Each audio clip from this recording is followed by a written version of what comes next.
In 2023, I decided to take my business completely off of social media for a whole year.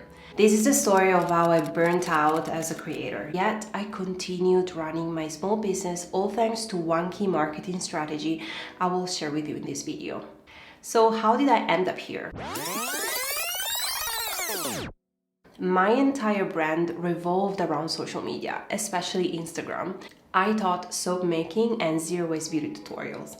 And so very visual platforms such as Instagram, TikTok, and YouTube were crucial for me to showcase my recipes and connect with the like-minded audience. And actually thinking back to it, I can clearly pinpoint when everything got a bit out of hand. In March 2020, we were all stuck at home during the start of a pandemic. My business was already gaining some traction and I was able to quit my job. So I decided to try what was the new thing back then, which was TikTok. After a few failed attempts at going viral, following silly trends, I published one of my favorite recipes, which was how to make a natural deodorant from scratch.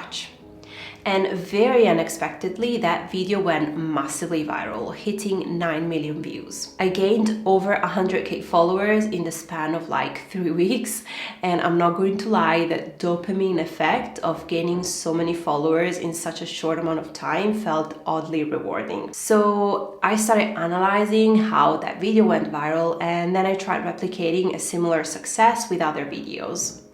I taught myself everything I could possibly learn about the TikTok algorithm and how to grab people's attention with video content. And it worked. I quickly reached over 250,000 followers. And so after that, I transferred the knowledge I gained over to Instagram because incidentally, Reels had just been launched and it worked again. So I noticed that the more I created, the more I grew. And so I fell into this loop where I was creating content daily, 7 days a week.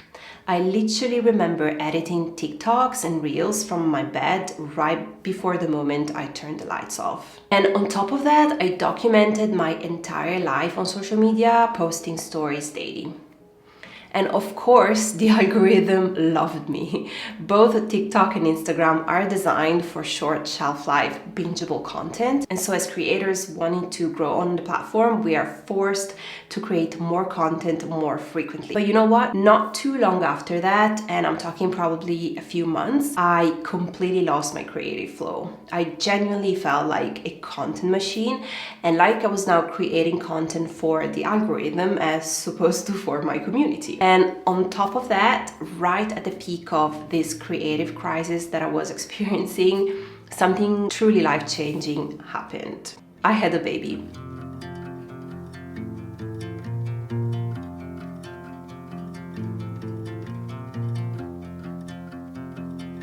If I previously had virtually unlimited time to work on my business, now the time was essentially down to zero. And so my priorities shifted. There were a lot of nappies to be changed. And logically, I started posting more about what my life was about then, which was all baby things. So even in the most precious moment of my life, I still immersed myself in social media.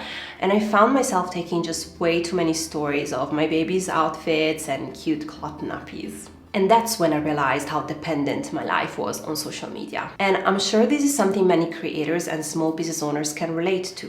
Whether you also have children or perhaps are working a 9-to-5 job, the struggle is real. Our time is super limited, and this makes it even more valuable. And so one day, after many days of pondering about it, I let my community know I was going to go on a sabbatical, and I was going to do this to take a break from social media and redefine my priorities around my life and my business. And you know what? I actually felt free and like I was present in my life without, a screen standing in between all the time. I no longer had that impending feeling and anxiety of having to post even when I didn't truly feel like it.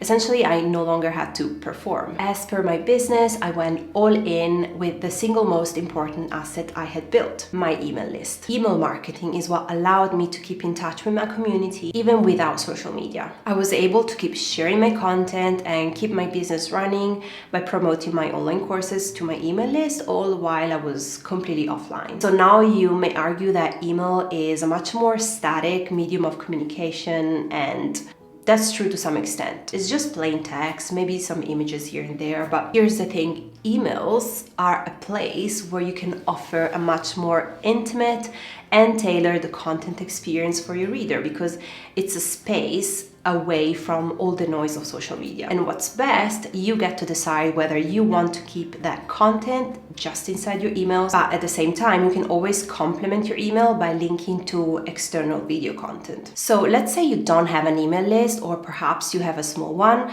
but haven't been super active on it. How do you build an email list so that it becomes your most valuable marketing asset? I'm going to be completely honest. Using social media platforms that leverage short form content, such as Instagram, usually does lead to a faster email list growth. Just like growing on short form content platforms is usually quicker than on long form content platforms such as YouTube, or if you were to rely just on SEO by blogging. However, creating evergreen searchable content in the form of blog posts and or YouTube videos is the ultimate sustainable strategy that will keep growing your email list passively for years to come. And so here is what my strategy looked like. So over the years, I have created long-form searchable video content on YouTube. Then I repurposed that content into long-form blog posts on my website. I then added links to join my email list in every single piece of video and blog content. And on top of that, I leveraged Pinterest to passively amplify my reach by reposting snippets of this long-form content. And so just by doing this, I managed to get a monthly average of 300 to 400 new subscribers,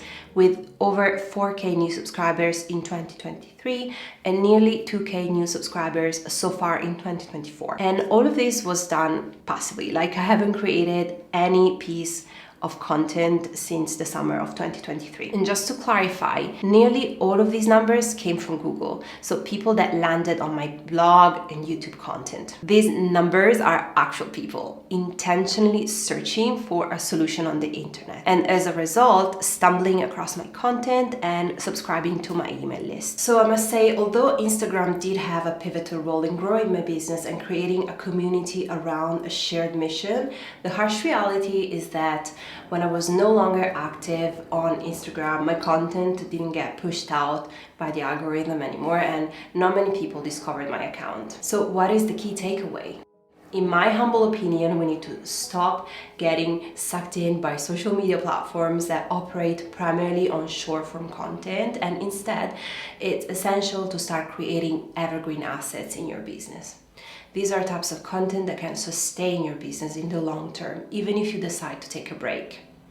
These include topics people are actually searching for on Google that have a virtually unlimited shelf life, meaning that they're timeless topics people will be searching for years and years to come.